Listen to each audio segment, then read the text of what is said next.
¿Sabes? Hay un ministerio que sigo en redes sociales que básicamente su propósito es facilitar materiales de diferentes tipos, ¿no? Material de enseñanza, historias bíblicas ilustradas, versículos con diseños, ¿no? Ya sabes, todo lo puede en Cristo que me fortalece, y de fondo no sé, montañas y cosas así bonitas, ¿no? Cosas de ese tipo, ¿no? Y constantemente están subiendo un tipo de, voy a llamarle encuesta, en realidad no sé si es encuesta, pero un tipo de encuesta a través de la cual te hacen escoger entre dos opciones lo que más prefieres o lo que te gustaría. Por ejemplo, te preguntan, ¿qué prefieres? ¿Caminar, atravesar el Mar Rojo como lo hizo el pueblo de Israel? ¿O probar los panes y los peces que multiplicó Jesús en ese día del milagro, ¿no? Entonces tú ya ahí le pones, preferiría esto otro, ¿no? ¿O qué prefieres? ¿Ver caer los muros de Jericó, ir con ese contingente que iba dando vueltas y que al final gritan todos juntos y se caen los muros? ¿O estar con Abraham mientras ve cómo cae fuego del cielo y destruye a Sodoma y Gomorra, ¿no? Entonces ahí tú ya escoges, según tus gustos, escoges lo que prefieras, ¿no? Y no sé, pero se me hace bastante interesante el que de alguna manera pudiéramos tener la oportunidad de ver las cosas que quizá hoy solo tenemos la posibilidad de interpretar por medio de la imaginación en base a lo que leemos en las Escrituras. No sé, imagínate poder ver a un hombre lleno de lepra siendo sanado al instante después de que Jesús lo toca. Ver cómo esa mano, ese cuerpo, esa piel manchada de blanco con llagas en estado de pudrición, porque es literalmente lo que es la lepra. En un instante Jesús llega, lo toca y la piel comienza a restaurarse y tomar el color original. Ya no es blanca, ahora es el color de la persona. Y ver la reacción de la persona, ver su cara de asombro, ver su cara de ¿qué está pasando? O ¿cómo fue la voz que se escuchó cuando el Padre dijo: este es mi Hijo amado, en quien tengo complacencia? ¿Cómo fue esa voz? ¿Fue una voz potente como un rayo que hizo temblar la tierra?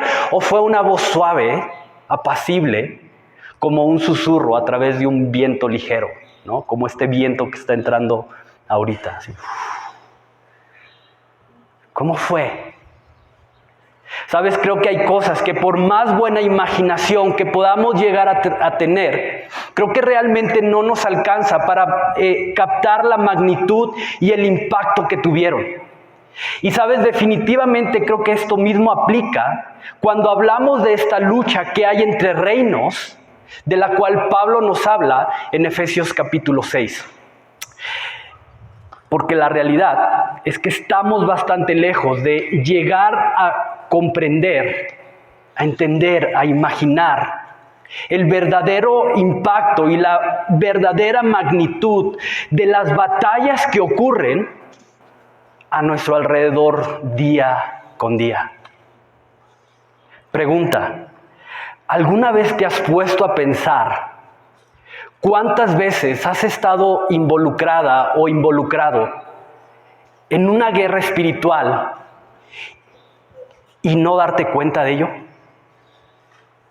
¿Alguna vez te has puesto a pensar, alguna vez has imaginado cuántas veces una oración que iniciaste de rodillas o como ores, no importa, provocó una movilización en el cielo que dio lugar a una lucha por detener a un ataque?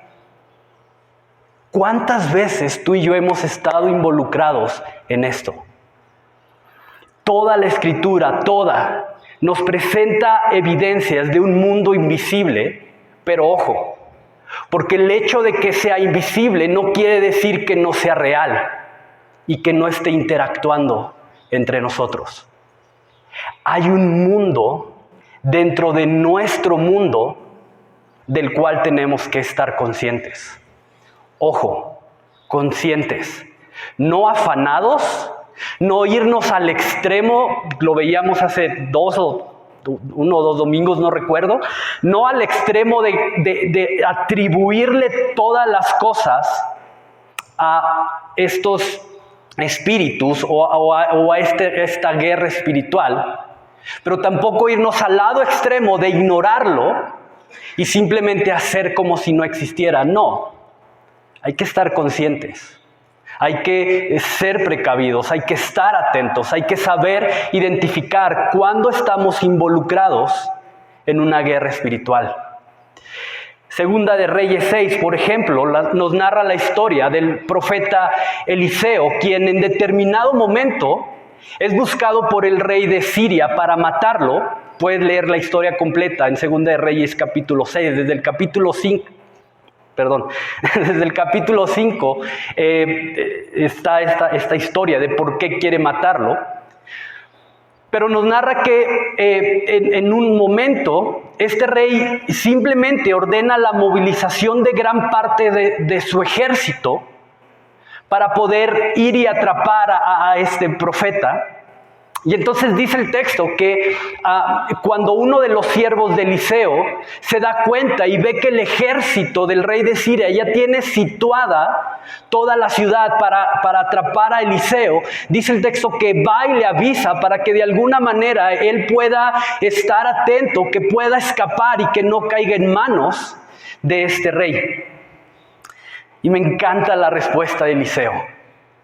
Yo no sé si yo tendría la visión de Eliseo, pero le dice: hey, ¿hay un ejército situando la ciudad? Sí, Eliseo, huye, hey, no te preocupes, porque son más los que están con nosotros que los que están con ellos.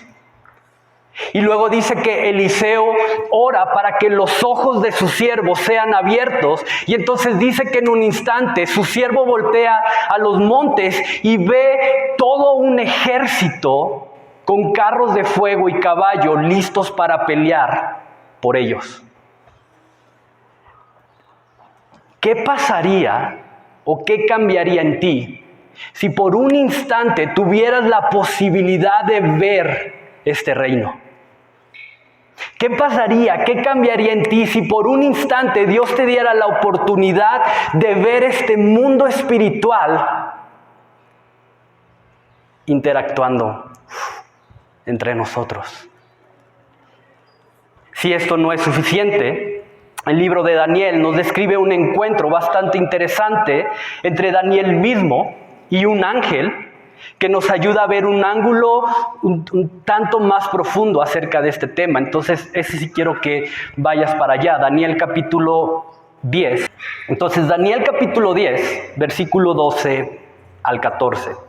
Entonces me dijo: Daniel, no temas, porque desde el primer día que dispusiste tu corazón a entender y a humillarte en la presencia de tu Dios, fueron oídas tus palabras, y a causa de tus palabras yo he venido.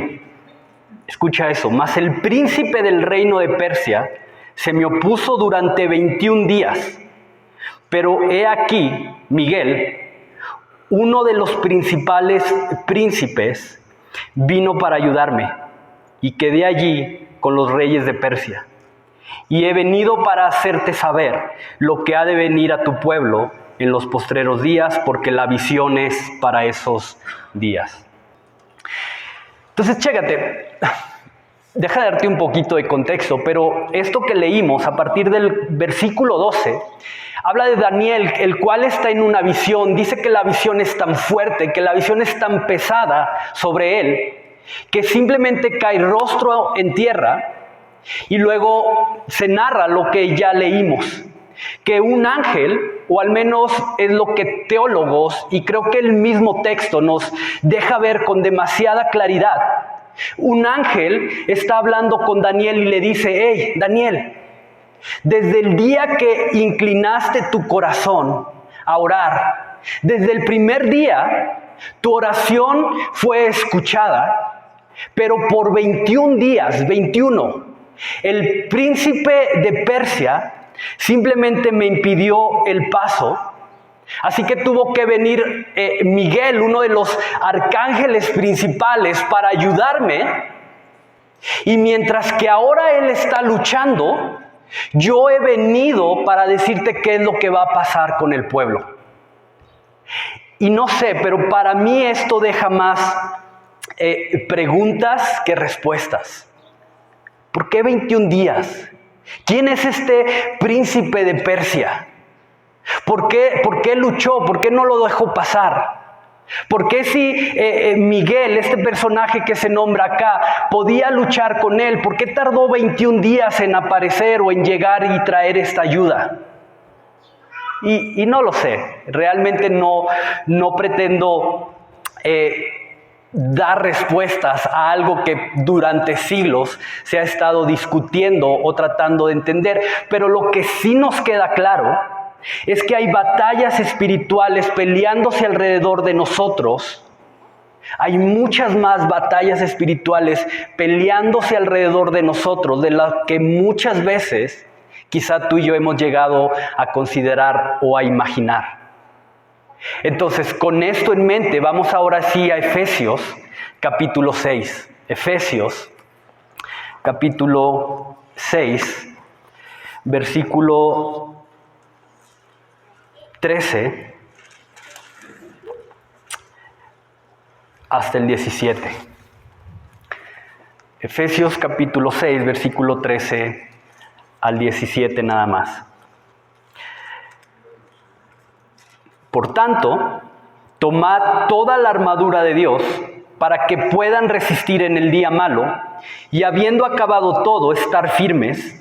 Estando pues firmes, ceñidos vuestros lomos con la verdad, y vestíos con la coraza de justicia, y calzados los pies con el apresto del evangelio de la paz.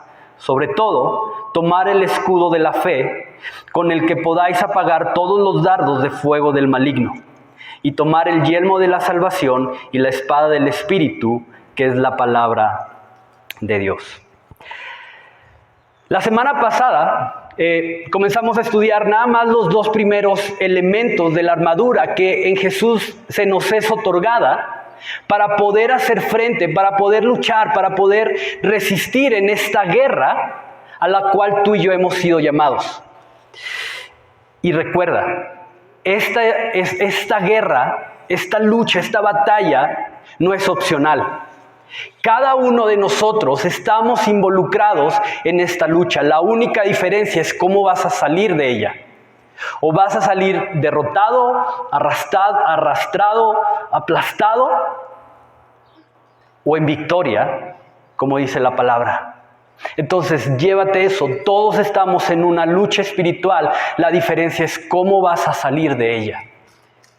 Ahora, también es súper importante recordar que esta batalla y que nuestro impulso a pelear nunca es carne contra carne, que esta batalla y nuestro impulso a pelear no es una guerra que se pelea en el terreno de mi prójimo, en el terreno de mi hermano, sino que es una guerra espiritual en donde el enemigo es Satanás y sus acechanzas, por medio de la manipulación y del engaño, como sus armas más efectivas y más poderosas.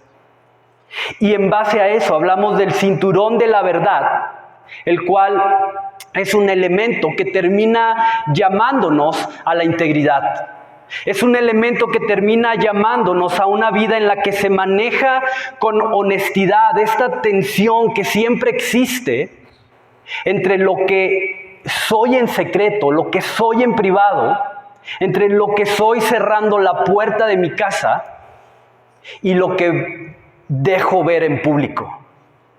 Una vida sin apariencias, una vida sin máscaras, en donde tengo la capacidad de mostrar esas áreas vulnerables que envuelven a mi corazón con el propósito de que otros puedan venir a mi lado y juntos pelear esta batalla. Recuerda, la guerra espiritual, esta guerra de la cual Pablo nos habla, no es una batalla que se pelea en el terreno de la soledad. Es imposible. Nunca en la historia de la humanidad un solo soldado ha decidido iniciar una guerra en contra de todo un ejército. Sería ridículo. Lo mismo pasa acá. Esta guerra, esta lucha espiritual no es algo de lo cual yo voy a poder salir victorioso y firme si decido pelear mis batallas solo. Lo cual da lugar al segundo elemento, que es la coraza de justicia. Y vimos que es esta justicia que se nos otorga mediante Jesús, por medio de la cual todos nuestros pecados ya han sido pagados y por lo tanto perdonados. Entonces, por medio de este segundo elemento, protejo mi corazón, impidiendo que Satanás lo ahogue en culpa y condenación por algo que Jesús simplemente ya pagó en la cruz, liberándome del castigo y quitando todo temor. Te repito, eso es cosas que vimos a profundidad la semana pasada. Esto simplemente es un recordatorio para poder tener mayor contexto. Y esto da también paso al tercer elemento desde el cual vamos a retomar el día de hoy, que son las sandalias o el calzado del Evangelio de la Paz. Mira lo que dice el versículo 15, Efesios 6:5. Y calzados los pies con el apresto del Evangelio de la Paz. Ahora, esta paz de la cual Pablo nos habla aquí no se refiere a esta paz que sentimos o a este estado de ánimo, de quietud o de reposo, o como Pablo lo diría mejor, esta paz que sobrepasa todo entendimiento. No, Pablo no habla en este sentido o no hace referencia a esta paz, sino más bien es esta paz que está profundamente conectada al perdón y la reconciliación. Déjame repetir eso. Es la paz que está profundamente conectada con el tema del perdón y la reconciliación. La paz que se genera cuando se cambia el deseo de dominio y de control por amor. La paz que se genera cuando se cambia el deseo de venganza por un perdón radical. Ese perdón que está dispuesto a absorber el golpe del dolor y el cual termina convirtiéndonos en verdaderos imitadores de Jesús como hijos amados. Porque ese es el Evangelio. La reconciliación o el perdón que tú y yo tenemos a través de Jesucristo. La paz que ahora hay entre Dios y nosotros por medio de Él. Es la paz, y escucha esto, es la paz que le arrebata el triunfo a la maldad mediante el perdón incondicional. No sé si está eso ahí. Creo que no. Entonces déjame repetirte eso para que te quede súper claro. Es la paz que le arrebata el triunfo a la maldad mediante el perdón incondicional. Y déjame explicarte eso. ¿Cómo triunfa el mal? ¿Alguna vez te has preguntado cuándo el mal triunfa? Cuando hace daño, ¿sí? Creo que es parte de. Pero para que el mal verdaderamente triunfe, para que el mal pueda levantarse y decir, he ganado, tengo la victoria, siempre va a necesitar dos caminos por los cuales transitar. Un camino de ida y un camino de regreso. El camino de ida se abre cuando alguien viene y te ofende, cuando alguien viene y te lastima, cuando alguien hace cualquier cosa en tu contra, ya sea chisme, ya sea ofensa, ya sea grito, violencia en cualquier forma. El segundo camino, el camino de regreso, se abre cuando tú reaccionas y respondes en venganza regresando el mal que te hicieron. Ahí es cuando se abre el segundo camino, y cuando la maldad se abre paso y cumple su objetivo. Y cuando Satanás logra manipularte para que le abras el camino de regreso al mal mediante la venganza, es cuando el mal verdaderamente logra su objetivo y dice: ¡ja! Gané. Cumplí mi propósito.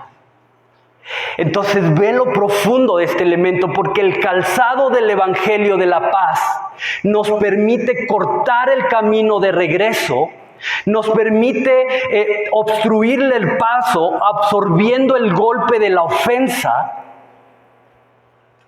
mediante el perdón incondicional.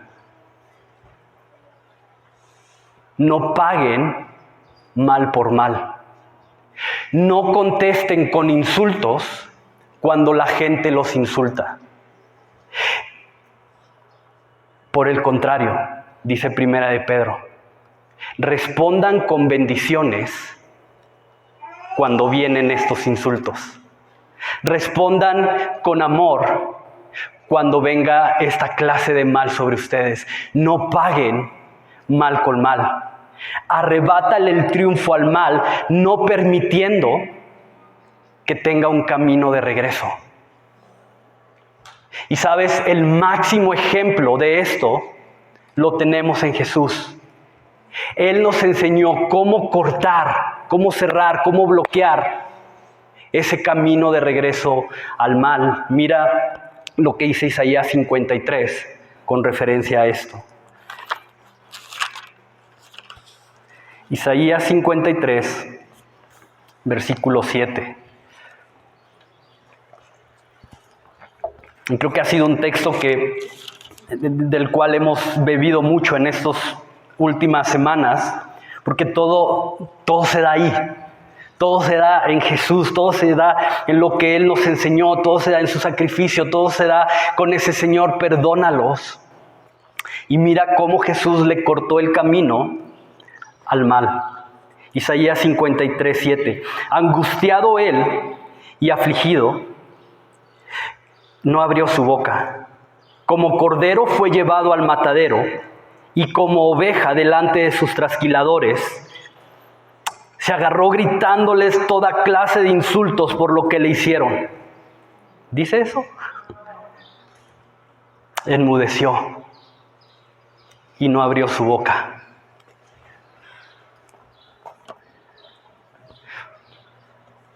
Pedro, guarda tu espada. ¿Qué no sabes que si yo oro, el Padre enviaría una docena de legiones de ángeles a luchar por mí? Pero cayó, no abrió su boca. Como oveja fue llevado al matadero, enmudeció. ¿Tú crees que Jesús no tenía algo que decir en ese momento? ¿Tú crees que Jesús no tenía algo que decir ante la burla de los soldados? ¿Tú crees que Jesús no tenía algo que decirle a los discípulos que se habían ido? ¿Tú crees que Jesús no tenía algo que decirle a Judas mientras cenaban, sabiendo ya que él lo iba a traicionar porque el Padre ya se lo había revelado? Pero cayó, no abrió su boca y le arrebató de la manera más gloriosa el triunfo a la maldad. Y recuerda, toda esta batalla, toda esta lucha, toda esta guerra se genera en la mente. Tiene como principal punto de partida tu mente. Entonces no necesariamente tengo que ir y regresar directamente el golpe. No necesariamente tengo que ir y regresar directamente el insulto. No necesariamente tengo que ir y regresar el daño que sufrí. Empieza aquí. Un pensamiento, un susurro, un ¡ay! ¿Cómo me cae, gordo? ¡Ay! Ojalá pudiera gritarle eso. aquí. ¿Cuántas veces hemos sido manipulados para hacer ese camino de regreso que le da el triunfo a la maldad? Personalmente, creo que ya ni caseta paga. Creo que ya tiene acceso libre. Y esto da paso al cuarto elemento de la armadura. Y dice Pablo que es el escudo de la fe. Regresa a Efesios, capítulo 6, versículo 15. Y calzados los pies con el apresto del evangelio de la paz, sobre todo, tomar el escudo de la fe con el que podrán apagar todos los dardos de fuego del maligno. Ahora es muy interesante porque los romanos específicamente, recuerda que el modelo de armadura que Pablo está tomando es el modelo de los romanos, al estar tanto tiempo encadenado a uno. Entonces, para los romanos había dos tipos de escudo. Uno que era un tanto más pequeño, redondo, no tan pesado, que literalmente era el que usaban al momento de estar en combate uno a uno y que les servía para protegerse. Seguramente has visto películas donde tienes una imagen más clara de esto. Pero había otro escudo, un escudo, siempre tengo problemas con las figuras geométricas. Rectangular, gracias Maris. Un escudo rectangular que era casi del tamaño de una persona promedio, ¿no? Entonces, unos 70 más o menos, y por sus dimensiones lo hacían un escudo mucho más pesado.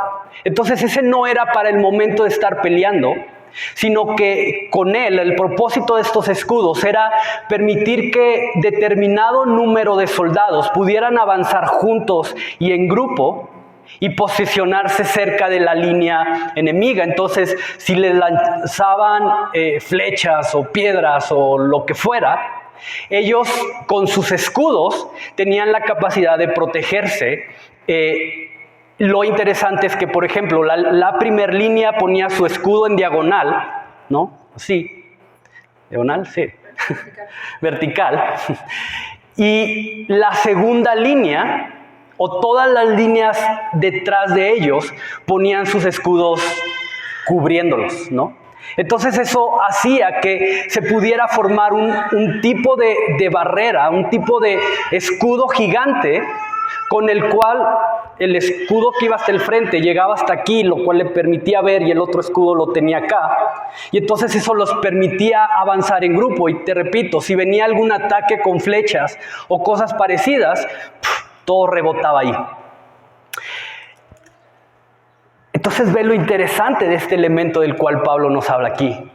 Porque cuando nos habla del escudo de la fe, nos habla justo de este tipo. A una fe que tiene la capacidad de cubrirme a mí, pero al mismo tiempo tiene la capacidad de cubrir y proteger a otros. Creo que no hay mejor forma de decirlo que así. Yo necesito tanto de tu fe como tú necesitas de mi fe. Yo necesito tanto de tu fe como tú necesitas de mi fe para poder madurar, para poder avanzar y para poder fortalecernos juntos. Y tienes que saber esto, porque mi fe unida a tu fe conquista mucho más que lo que mi fe por sí sola puede llegar a conquistar y avanzar. Y una vez más, pero esta lucha es algo que no se puede pelear en el terreno de la soledad. Esta es una lucha que tiene como terreno principal la humildad y la vulnerabilidad. Y no hay más. Porque si yo decido pelear solo, ir solo al frente en la línea de batalla, no va a pasar mucho tiempo para caer herido y morir. Pero cuando tengo gente a mi alrededor que con su fe y mi fe nos protegemos, entonces podemos avanzar y conquistar y ganar terreno. Dice 2 de Corintios 1 que en medio de nuestras tribulaciones, que en medio de nuestra angustia, que en medio de nuestra aflicción, somos consolados por Dios para que a través de la consolación que hemos recibido de Él, ahora nosotros vayamos y consolemos a otros. Necesito de tu fe, tanto como tú necesitas de mi fe para poder avanzar, para poder crecer y madurar espiritualmente. Entonces ve lo interesante de este elemento, porque mi fe unida a tu fe nos permite resistir, nos permite llegar más lejos de lo que individualmente pudiéramos llegar. Nos necesitamos y eso nos humilla. O personalmente eso me humilla. Saber que necesito de mi hermano para poder avanzar, para poder fortalecerme, para poder madurar, para poder crecer. Me humilla. Yo no necesito a nadie. No, sí. Y lo veíamos la semana pasada también, a través de otro elemento, ¿no? El elemento de la verdad o el cinto de la verdad. Nos necesitamos. Y por eso Dios levanta a su iglesia. No para, no para estar un domingo a las 11 de la mañana, porque pues, ¿quién tiene algo que hacer un domingo a las 11 de la mañana? Entonces, todos a la iglesia, váyanse. No. Tiene un propósito, busca un objetivo. Crear una comunidad de fe, dice Pablo, compartiendo una misma fe, un mismo nombre, un mismo Dios, un mismo Padre, un mismo bautismo, con el propósito de esto, de edificarnos y caminar juntos hacia un mismo objetivo. Me encanta, una vez escuché que una definición de iglesia, puedes tomarla o no, pero a mí me gustó mucho, me decía, ¿qué es la iglesia? La iglesia es un grupo de personas que van caminando juntos hacia el cielo. Y eso somos. Y un día vamos a estar allá, en la eternidad. No sé si nos vamos a reconocer, vamos a estar tan delgados que vamos a decir, ¿eres? Pero ahí vamos a estar, alabando, adorando, disfrutando de la presencia de Dios eternamente. 5º elemento, y tomar el yelmo o el casco de la salvación, dice Pablo. Versículo 16, sobre todo tomar el escudo de la fe, con que puedas apagar todos los dardos de fuego del maligno. Versículo 17, y tomar el yelmo de la salvación. El yelmo o casco de la salvación, ¿para qué sirve un casco? Proteger la cabeza, ¿verdad? Entonces, una vez más, toda guerra espiritual, dice Pablo, tiene como principal terreno la mente. Entonces, este 5º elemento sirve para proteger nuestra mente. Y cuando Pablo habla de la salvación, habla de ese elemento que nos da la certeza de un futuro asegurado junto al Padre, junto a la eternidad, o en la eternidad, mejor dicho. La salvación, el yelmo de la salvación, es el elemento que nos da la certeza de un futuro asegurado junto al Padre por la eternidad. Entonces el escudo de la salvación, como ya lo dije, protege nuestra mente, ayudándonos a recordar que lo que hoy yo veo, que lo que para mí hoy es aflicción, que lo que yo hoy veo como tribulación, que lo que hoy yo estoy viendo como angustia, que lo que hoy yo estoy viendo como una pérdida, el cielo lo ve como un eterno peso de gloria que está siendo derramada sobre mí para formar mi carácter. Entonces, cuando tengo esto, cuando protejo mi mente con el yelmo de la salvación, sabiendo que hay más allá de lo que hoy puedo ver, eso me permite caminar con la seguridad de que a pesar de lo que hoy puedo estar atravesando, A pesar de la agonía, a pesar del dolor, a pesar del sufrimiento, a pesar de la pérdida, todo eso es simplemente un instante y no se compara con la promesa de una eternidad, disfrutando del Padre sentado a su mesa. Una eternidad comparado con 10, 20, 30 años de agonía, de dolor, de sufrimiento. ¿Sabes? Seguimos al varón de dolores. Seguimos al hombre que fue experto en quebranto. ¿Por qué creemos o por qué pretendemos que nuestra vida tendría que ser diferente? Si vamos detrás de Él, si vamos siguiendo sus pisadas, si vamos caminando por los lugares donde Jesús fue humillado. Mira lo que dice Santiago capítulo 5, versículos 7 y 8. Por tanto, hermanos, tengan paciencia hasta la venida del Señor. Miren cómo el labrador espera el precioso fruto de la tierra, aguardando con paciencia hasta que reciba la lluvia temprana y la tardía. Tened también vosotros paciencia y afirmar vuestros corazones, porque la venida del Señor se acerca. Y estos versículos realmente quebrantan mi corazón. Porque Santiago no dice, hey, tengan paciencia, porque la aflicción va a pasar pronto. Hey, tengan paciencia, tengan poquita paciencia, porque miren, pues, esto no va a durar tanto.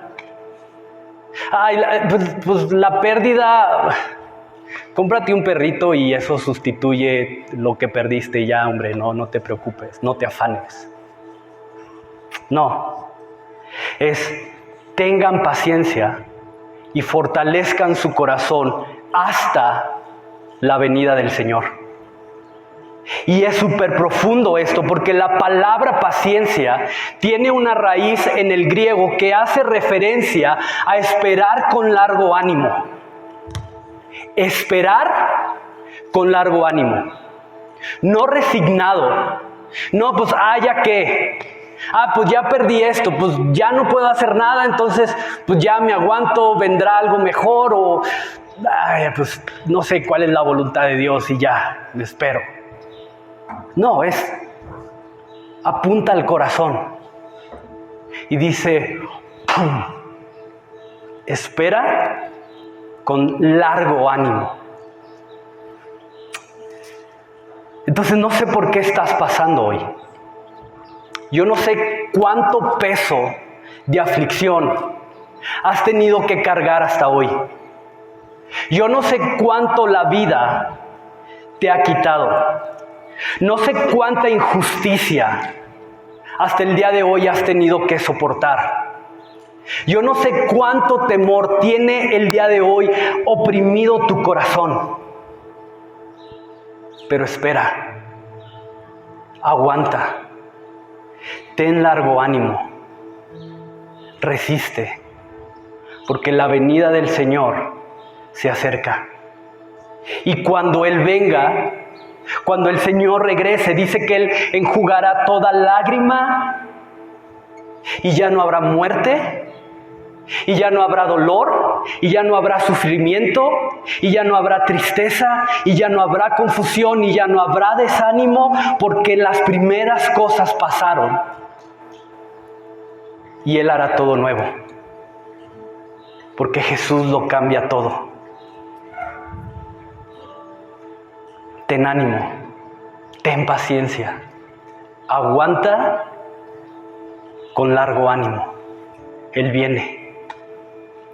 Quique, ¿cuándo? No sé.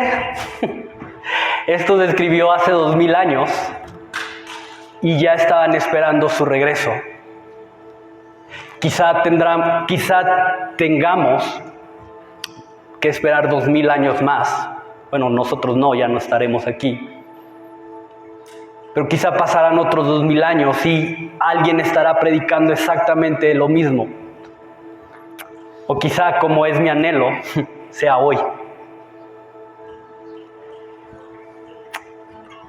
Entonces aguanta, ten ánimo, ten paciencia. La venida del Señor está cerca. Y por último tenemos la espada del Espíritu. Dice Pablo que es la palabra de Dios. Regresa nuevamente a Efesios, y si no, déjame leértelo. Y sobre todo, versículo 17, y tomad el yelmo de la salvación y la espada del Espíritu, que es la palabra de Dios. Ahora, técnicamente, todos los elementos, con excepción de la espada, servían o sirven para defenderse. Pero la espada no. La espada es diferente. La espada es la única de estos elementos que tiene la capacidad de atacar para terminar de conquistar y de derrotar a tu enemigo.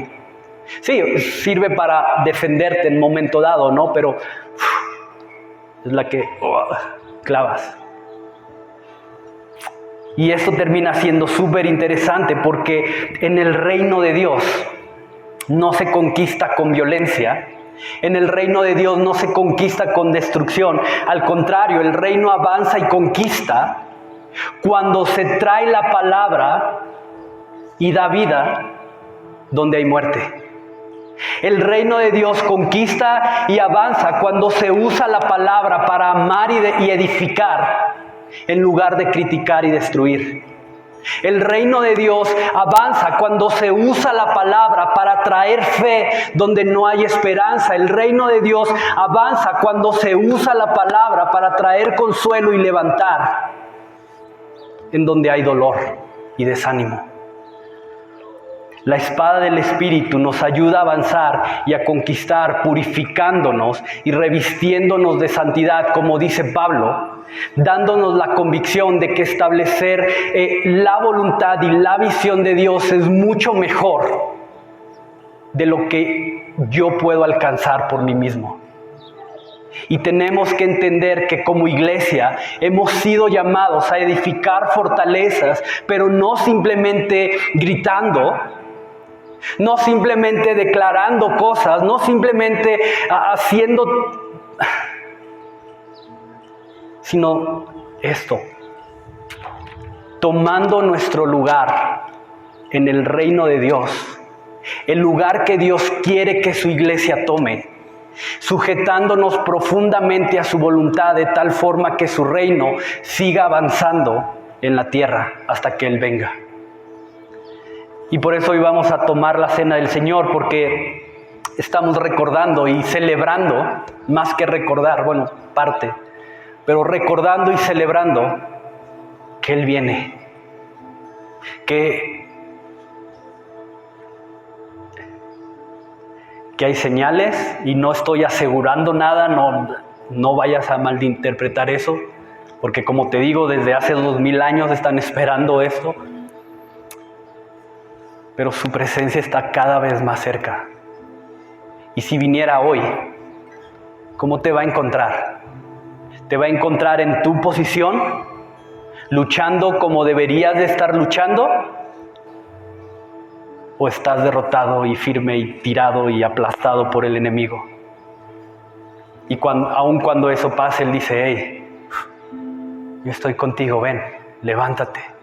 Y te sacude. Y afila nuevamente tu espada y te dice, vas otra vez. Hey, pero no te vayas solo, acá está tu equipo, tus hermanos. Pelea con ellos, no te adelantes. Entonces, Dios, te damos gracias, Padre, por este día. Gracias porque tú vienes, esa es una realidad. Lo creamos o no, lo aceptemos o no, nos importe o no, tú vienes.